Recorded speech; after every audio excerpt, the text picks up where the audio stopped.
The 2018 Global Risks Report. On reflection, what concerns me?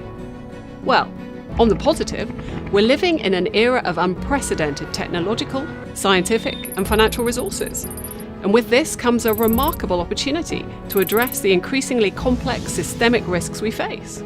Yet, we also see the world continues to live dangerously, and there is very little hope that 2018 will be different.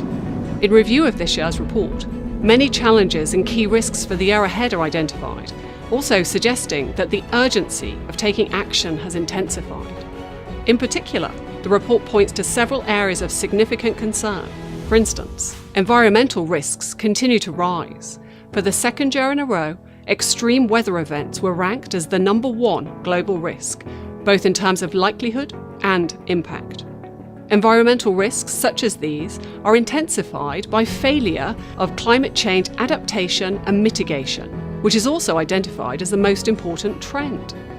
Our planet needs protection, urgently. Regrettably, we're currently witnessing a too little, too late response to climate change. Cyber risks intensified in 2017. Cyber attacks and massive data fraud both appear within the top 5 global risks by likelihood.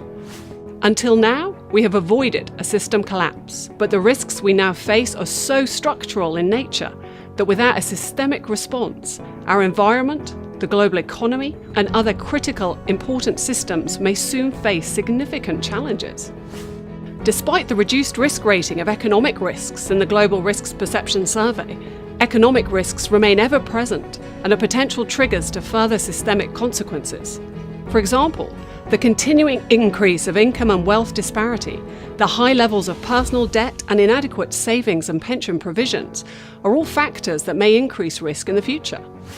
We also see that clashes related to identity and community continue to drive political dislocations in many countries, and these clashes are increasingly fueling cross-border tensions. Lastly, and perhaps not surprisingly, the current geopolitical landscape is exacerbated by the continued decline in commitment to rules-based multilateralism.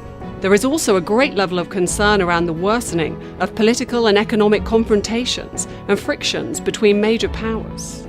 So, how can businesses respond to these global risks? The increased interconnectivity, complexity, and potential impact of global risks are here to stay. In such a context, caring for business and our future means considering everything that could affect it. Companies need to look at those global risks that could have a direct or indirect impact on their business and define a holistic approach to managing those risks. Access our new research on Zurich.com to see the bigger picture on global risks.